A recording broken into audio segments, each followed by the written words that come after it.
Ya sangat mungkin dianggap bahwa kalau perkara itu atau barang itu sudah dinyatakan asli, maka perkara tidak dilanjutkan.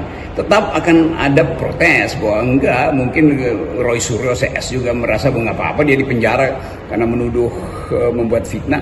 Jadi apa pasal yang akan dituduhkan? Kan itu soalnya. Ini kan baru pemeriksaan barang yang memang sudah lama mungkin disembunyikan oleh Pak Jokowi, dibawa ke Barreskrim, laboratorium Barreskrim menentukan bahwa itu adalah asli. Ya, laboratorium menentukan itu asli, tetapi persidangan tidak mungkin menerima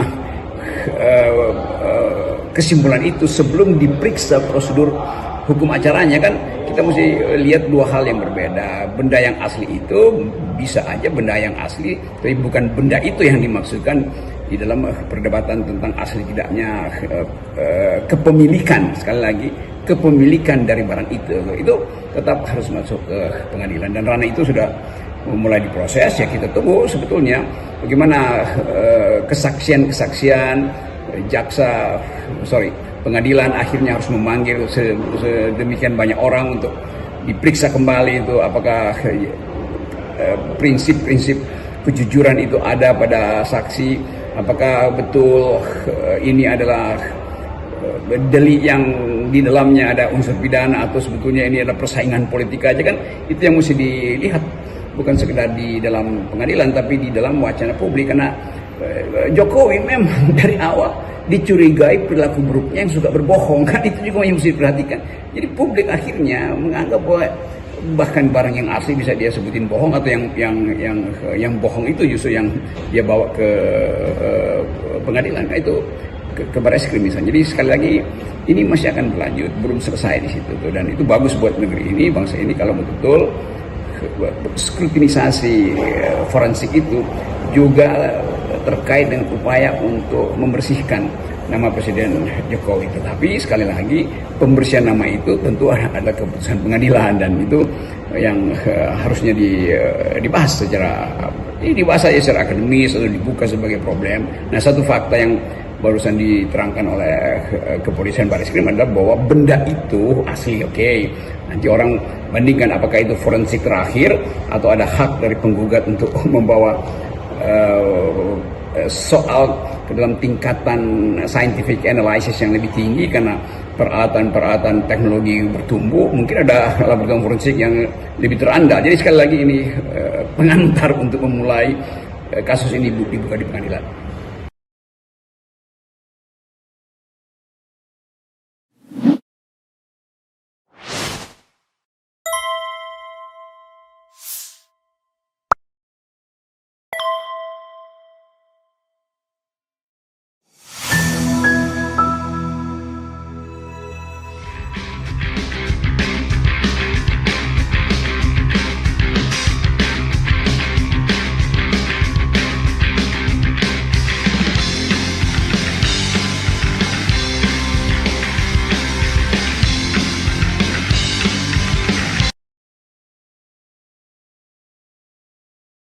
Kami sudah melakukan komunikasi, koordinasi dengan teman-teman diaspora yang akan membantu kami melanjutkan langkah kami untuk mengadukan kriminalisasi yang terjadi pada kami kepada komunitas hak asasi manusia sampai di level United Nations atau PBB. Dan insya Allah mudah-mudahan kami tentu saja akan mendapatkan dukungan yang luas. Sebab kalau seorang ilmuwan, kami para akademisi dikriminalisasi, ini akan menjadi sebuah presiden yang sangat buruk. Tidak hanya terjadi pada level nasional. Semudah itu seorang ilmuwan akademisi yang sedang melakukan pekerjaan ilmiahnya dibungkam dengan kriminalisasi, dan ini akan menjadi sebuah presiden yang buruk bagi internasional. Dan kami tidak akan berdiam diri, karena marwah kami sebagai ilmuwan adalah menjaga kebenaran. Dan kebenaran itu adalah fondasi yang paling penting. Kejujuran adalah fondasi yang paling penting bagi negara Indonesia tercinta ini. Terima kasih. Assalamualaikum warahmatullahi wabarakatuh. Sobat RH sekalian, jumpa lagi kita di channel yang keren ini. Keren cadas. Ya, Sobat RH sekalian, ini saya baru saja live di Kompas TV ya, bersama Ade Armando, live by Zoom. Dan saya tidak mau memotong pembicaraan Ade Armando karena saya pengen menyelami bagaimana masyarakat awam memahami masalah ini. Ternyata seorang Ade Armando pun tidak begitu paham, dan saya menganggap bukan sebuah kesalahan, itu wajar karena dia bukan orang hukum.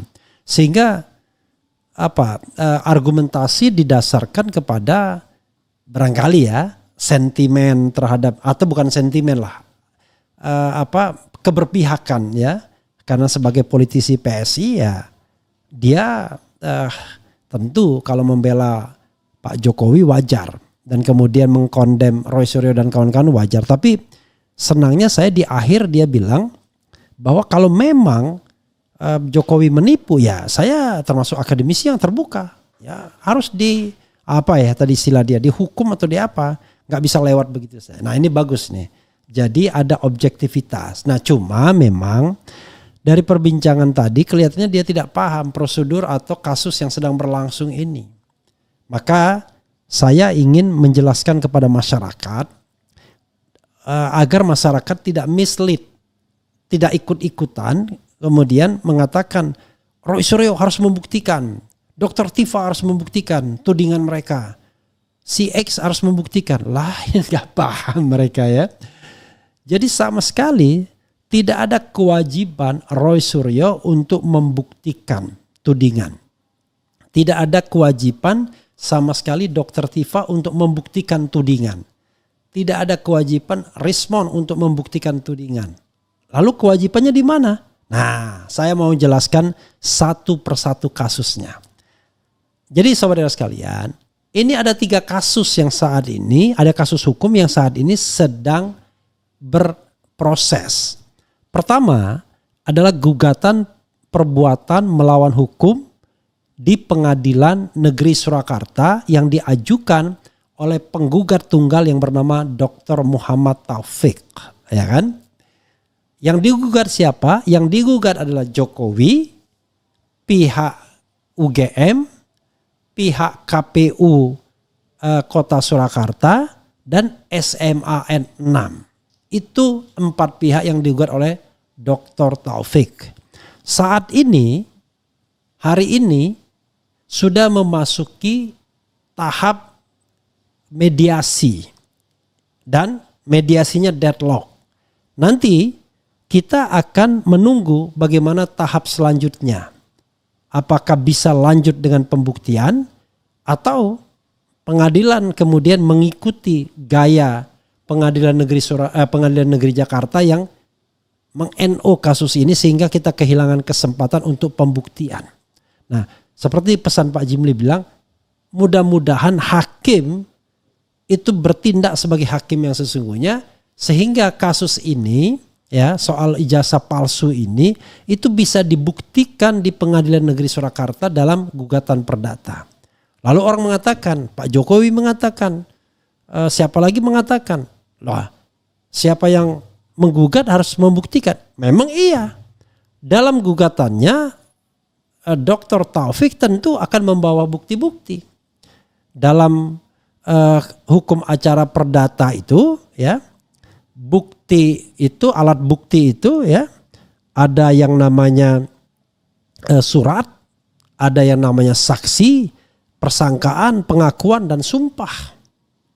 Jadi dia bisa membawa bukti itu. Dan dalam praktek keterangan ahli itu bisa menjadi penambah penguat. Jadi nanti dia akan bawa semua alat bukti tersebut ke persidangan dalam proses pembuktian. Karena yang membuktikan lebih dulu adalah tentu pihak penggugat. Kalau sampai tahap pembuktian, kalau Pengadilan Negeri Surakartanya tidak sontoloyo. Apa sontoloyonya? Mengatakan kami tidak berwenang sehingga case close tanpa penyelesaian masalah. Nah, kalau mengatakan kami tidak berwenang case close, maka kita semakin bertanya-tanya, ada apa? Kenapa selalu dihindari pembuktian adanya ijazah palsu atau tidak palsu ini? Oke, mudah-mudahan kita berbaik sangka sampai tahap pembuktian. Nah, dalam proses tahap pembuktian memang Dr. Taufik dulu yang akan membuktikan.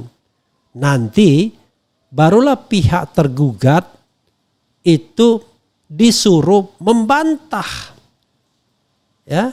Jadi mengajukan alat bukti tandingan. Nah, alat bukti tandingan yang paling prinsipil adalah ijazah yang so-called dibilang asli. Kan sederhana. Pak Taufik dengan segala argumentasinya mengatakan ijazahnya palsu. Kan begitu teorinya. Lalu Pak Jokowi melalui pengacaranya tentunya, karena Pak Jokowi tidak pernah hadir. Siapa bilang nih ijazah saya asli? Nah, maka nanti asli tidaknya ijazah tersebut tentu perlu pembuktian. Nah, pembuktiannya mungkin Pak Jokowi minta pihak UGM kasih keterangan. Pak Taufik kemudian minta ini diperiksa di laboratorium atau dia mendatangkan ahli misalnya. Maka kemudian ditelitilah, ditelaah. Tapi ijazahnya on the table, ada barangnya. Kalau sekarang kan nggak jelas, maka nanti dengan pengadilan yang insya Allah mudah-mudahan transparan, akuntabel dan berintegritas akan bisa diputuskan apakah gugatan Taufik diterima atau ditolak. Nah, kalau diterima, apa saja yang diterima? Karena gugatannya kan tidak hanya itu saja. Kan kepada empat tergugat. Menyatakan apa ganti rugi dan lain sebagainya. Jadi tidak setiap gugatan itu kalau terbukti dikabulkan semua. Belum tentu. Misalnya gugatan suruh membayar ganti rugi, itu belum tentu dikabulkan. Tetapi paling tidak pengadilan tersebut bisa membuktikan apakah ijazah Jokowi asli atau palsu. Nah, kalau itu bisa ada dan putusannya inkrah berkekuatan hukum tetap, maka Bareskrim Mabes Polri bisa menindaklanjuti dengan menjadikan putusan pengadilan itu sebagai referensi walaupun tidak mengikat, karena ini fora yang berbeda, kasus pidananya. Ya, nah kasus pidananya untuk ditindaklanjuti sebagai sebuah kasus pidana yang bisa dilimpahkan ke pengadilan, maka harus terpenuhi minimal 2 alat bukti. Kan begitu. Lalu bisa ditemukan siapa tersangkanya. Nah, dalam kasus ini yang potensial menjadi tersangka setidak-tidaknya Pak Jokowi sebagai pengguna kan dokumen palsu kalau seandainya memang ada 2 alat bukti. Lalu ketika kasus dilimpahkan ke pengadilan, maka akan dibuktikan apakah dakwaan jaksa nanti yang akan mendakwa Pak Jokowi kalau seandainya masuk ke pengadilan, apakah dakwaan jaksa itu terbukti atau tidak. Nah, persoalannya adalah kalau penegak hukum mulai dari polisi dan jaksa tidak independen atau tidak netral dan cenderung pro kepada Jokowi, nah itulah masalahnya. Bisa saja kasus ini kemudian tidak jalan atau alias jalan di tempat. Boro-boro P21 ya, lengkap untuk dilimpahkan. Jalan saja tidak. Oke, paham kan? Nah, kalau nanti ya, lagi-lagi ya, ini kan untuk menentukan pidananya misalnya. Dibuktikan bahwa memang terjadi pemalsuan atau tidak terjadi pemalsuan, maka akan berpengaruh kepada kasus pengaduan oleh Jokowi tanggal 30 April. Jadi ini prioritas ketiga harusnya urutannya. Prioritas ketiga, lalu dia Pak Jokowi mengatakan saya direndahkan serendah-rendahnya, dihina sehina-hinanya. Apa indikasi dia direndahkan atau dihina? Yaitu dikatakan ijazahnya palsu. Maka kemudian kita akan sebelum polisi menindaklanjuti pengaduan Pak Jokowi, dia lihat hasil dari pengadilan perdata bagaimana. Ya, dengan catatan pengadilan perdata itu sampai tahap putusan dengan pembuktian kan. Lalu bagaimana putusan pidana umumnya yang dikelola oleh atau diproses oleh Bareskrim Mabes Polri. Dari situ kemudian polisi Polda Metro Jaya menentukan ini tidak perlu ditindaklanjuti karena sudah ada putusan yang mengatakan bahwa ijazah Pak Jokowi memang palsu. Atau sebaliknya, ini perlu ditindaklanjuti karena ada putusan yang mengatakan ijazah Pak Jokowi tidak palsu. Begitu bro urutannya. Nah, mudah-mudahan paham. Jadi Roy Suryo ya nunggu saja. Apakah dia kemudian akan dijadikan tersangka atau tidak? Dr. Tifat tunggu saja. Tapi kalau hukumnya benar, harusnya prioritas terakhir mereka itu. Prioritas pertama, tetap perdata membuktikan ijazah palsu, pidana membuktikan ijazah palsu atau tidak, baru kemudian melompat atau menginjak ke kasus pencemaran nama baiknya. Karena kalau orang misalnya dihukum dengan pencemaran nama baik sementara di kemudian hari ketahuan ijazahnya palsu, maka akan terjadi ketidakadilan. Maka dalam hukum lebih baik Anda membebaskan 10 orang bersalah daripada Anda menghukum 1 orang yang tidak bersalah. Ya, kita lanjutkan. Nah, pertanyaannya adalah apa peran Roy Suryo dan kawan-kawan dalam kasus ini? Kan itu pertanyaannya. Maka peran Roy Suryo dan kawan-kawan itu adalah pihak yang bisa dimintai keterangannya. Nah, keterangan mengenai dugaan atau tudingan bahwa ijazahnya tidak asli. Sebagai apa? Sebagai saksi di Bareskrim. Jadi Roy Suryo dengan keahlian telematikanya bisa dimintai. Apakah berlaku sebagai keterangan ahli atau keterangan saksi? Kalau saksi barangkali enggak, tapi bisa juga saksi, kan bergantung karena dia mendapatkan apa yang dia lihat, dia dengar. Jadi bisa ahli, bisa saksi nanti, tergantung kualifikasinya. Demikian juga di Pengadilan Negeri Surakarta yang harusnya menjadi prioritas pertama. Roy Suryo bisa dipanggil baik oleh pengadilan maupun oleh penggugat. Nah, tapi biasanya dalam kasus perdata yang aktif itu adalah penggugat dan tergugat. Karena itu beban harus kepada penggugat. Penggugat kemudian menghadirkan Roy Suryo, Rismon Sianipar, Dr. Tifa, siapa saja termasuk misteri guest saya untuk dihadirkan dalam rangka proses pembuktian bahwa dokumen yang bernama ijazah tersebut asli atau palsu.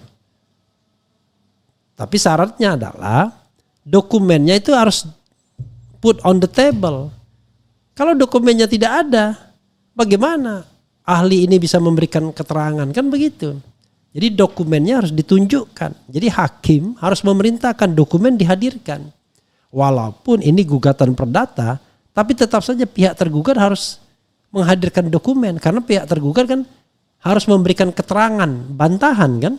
Keterangan bantahan itu akan cukup kalau hakim mengatakan dokumennya mana, dokumen asli ijazahnya mana.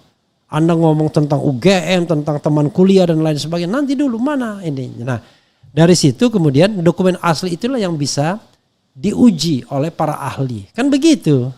Kalau tidak, maka Roy Suryo akan menguji berdasarkan apa yang diupload oleh Dian Sandi Utama, kader PSI.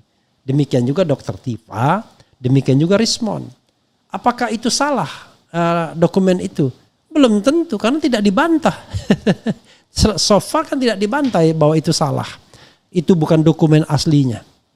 Karena kalau itu dokumen palsu, ya, kalau itu adalah dokumen elektronik yang sifatnya palsu, yang kena ya Dian Sandi Utama dari PSI karena dia sudah menyebarkan dokumen yang palsu. Cuma itu pun dilihat apakah dia menyebarkan dengan niat jahat atau sesungguhnya niatnya baik saja, tapi dia tidak tahu bahwa itu dokumen palsu, kan begitu.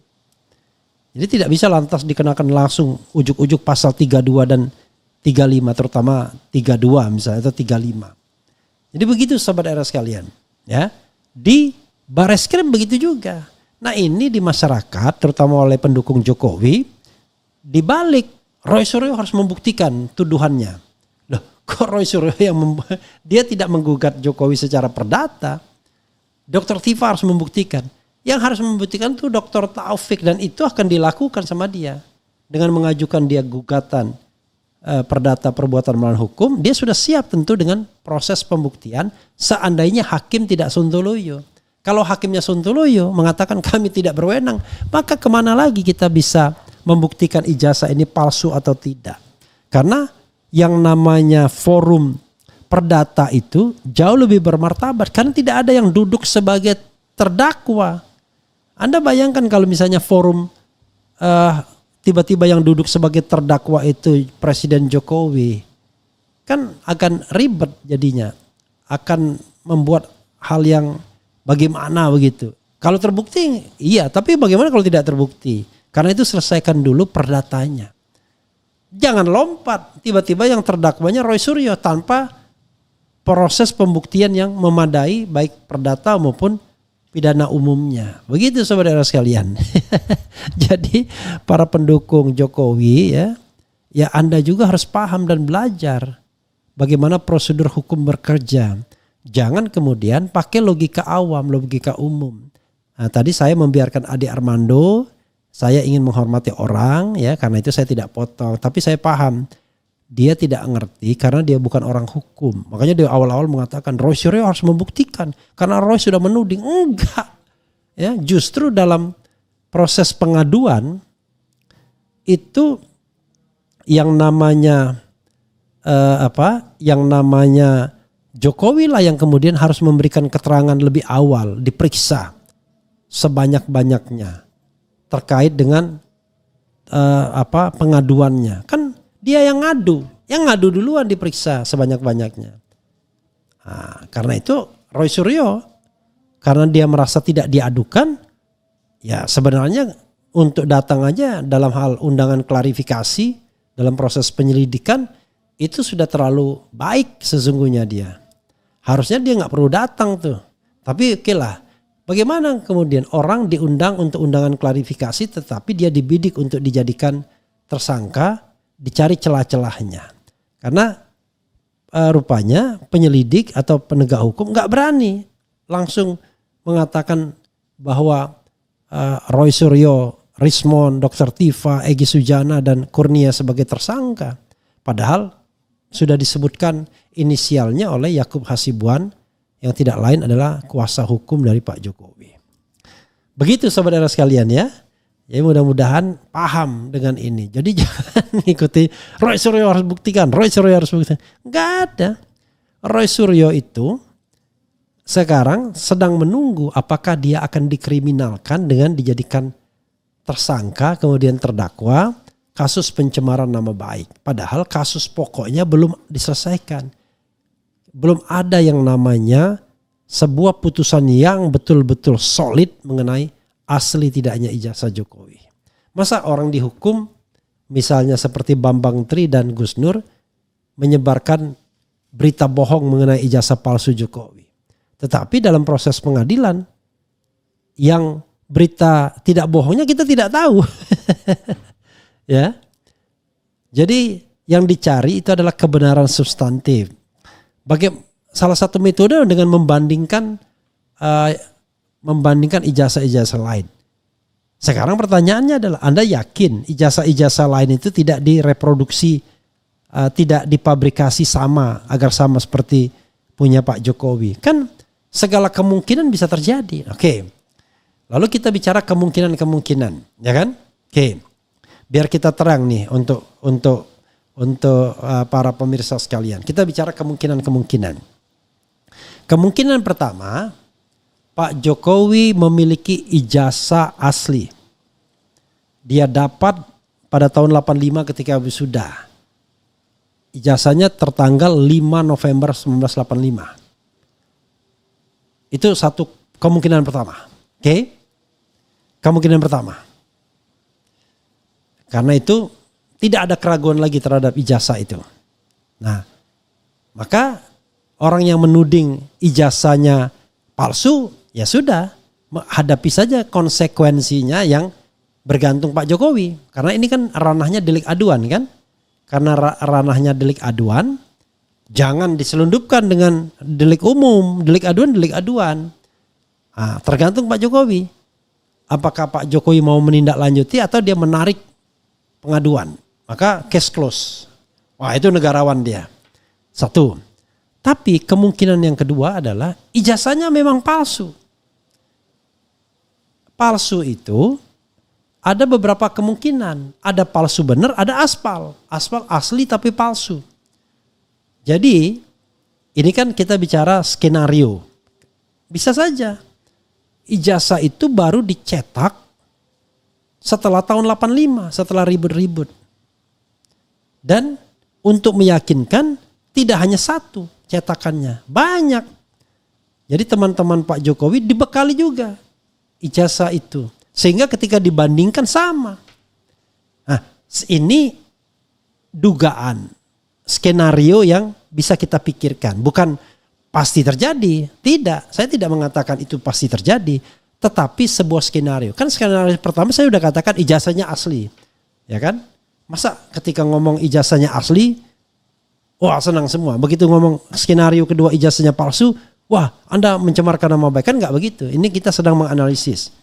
Nah bisa jadi aspal. Benar ijazah itu dikeluarkan oleh institusi UGM. Tetapi bukanlah ijazah yang patut didapatkan oleh yang bersangkutan. Karena yang bersangkutan tidak pernah menyelesaikan skripsi. Misal, ini misal, if. Jadi walaupun dia mendapatkan belangko dari Universitas Gajah Mada, dari Fakultas Kehutanan. Tapi dia bukan orang yang berhak atas ijazah itu. Nah itulah yang namanya ijazah aspal. Banyak pejabat yang begitu. Membeli ijazah seperti itu. Nggak pernah bikin skripsi, tiba-tiba dapat gelar sarjana. Belinya dari mana? Dari universitas. Tapi apakah UGM begitu? Wallahu alam. This is a special case. Ini kan case khusus menyangkut seorang presiden. Dan kita tahu bahwa di lingkaran presiden ada mantan rektor Pratikno. Lalu setelah Pratikno digantikan oleh rektor-rektor sampai Ova Emilia. Jadi kalau kita pakai teori superior dan inferior, ya yang superior adalah presiden dan Pratikno, yang inferior Ova Emilia. Pertanyaannya adalah apakah yang inferior seperti Kasmujo mampu mengatakan selain yang diinginkan? Kan itu juga harus menjadi bahan pertanyaan dari Bareskrim dan kita semua. Nah, atau kemungkinan lain adalah bukan aspal, memang palsu benar, dicetak di tempat lain. Kalau di sini kan terkenal tuh percetakan pramuka dan lain sebagainya untuk membuat ijazah palsu. Jadi bisa asli, bisa aspal, bisa palsu. Jadi kemungkinan ini harus dilakukan proses penyelidikan dan penyidikan secara genuine. Tidak boleh berpihak. Harus netral penegak hukumnya, penyelidik dan penyidiknya. Kalau tidak netral, kalau misalnya ada upaya untuk melakukan penyelamatan terhadap orang tertentu, ya nggak bisa. Hasilnya tidak akan bisa dipercaya. Lalu bagaimana caranya agar netral? Prabowo harus turun tangan, perintahkan, hei Kapolri, selidiki dan sidik kasus ini dengan netral, dengan sebenar-benarnya. Nah itu baru bisa. Dan orang seperti Ade Armando tadi, walaupun dia pendukung Jokowi, dia rela kok. Kalau seandainya memang ternyata ijazahnya palsu, ya nggak apa-apa. Katakan saja palsu, berarti selama ini kita ditipu. Nah gitu. Cuman masalahnya adalah apakah penegak hukum berani melakukan ini secara genuine, tidak terpengaruh. Sementara ketika membuat statement aja Pak Jokowi keliru. Ketika di depan Bareskrim dia berpikir seolah-olah yang akan menjadi tersangka itu Roy Suryo. Kalau urusannya Bareskrim, yang akan menjadi tersangka bukan Roy Suryo, Pak Jokowi sendiri. Tapi kalau di depan Polda barulah dia bilang kasihan, ya kan? Ini kan yang bisa jadi tersangka kan sama peluangnya.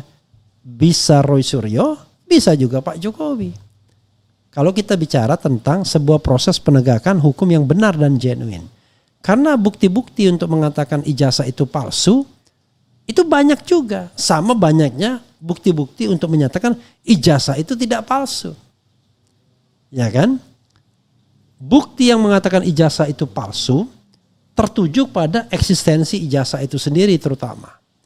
Bukti mengatakan ijazah itu tidak palsu didasarkan pada keterangan-keterangan oleh UGM misalnya, teman alumninya, teman angkatan dan lain sebagainya. Begitu ya saudara sekalian, biar kita paham dan tidak awam. Jadi kita paham dan tidak awam lagi. Lalu sekarang apa yang harus dilakukan oleh Roy Suryo dan kawan-kawan? Ya, barangkali karena dia khawatir dan takut, bukan takut ya, karena dia khawatir penegak hukum tidak independen, maka dia bunyikan terus gendang itu. Hai penegak hukum, independenlah engkau, netrallah engkau. Beda sama Dian Sandi. Dian Sandi karena merasa tidak diincar bagian dari kekuasaan, santai dia diperiksa. Mau diperiksa 5 jam sendirian aja katanya, nggak perlu macam-macam, nggak perlu cawe-cawe. Padahal dalam kasus ini yang potensial menjadi tersangka dia juga sebenarnya. Kalau seandainya Pak Jokowi bilang, oh itu bukan ijazah saya yang ini, bukan yang ono. Maka dia mengupload atau mengedarkan dokumen palsu. Cuman masalahnya sekali lagi kita tanya, siapa pembuat dokumen itu?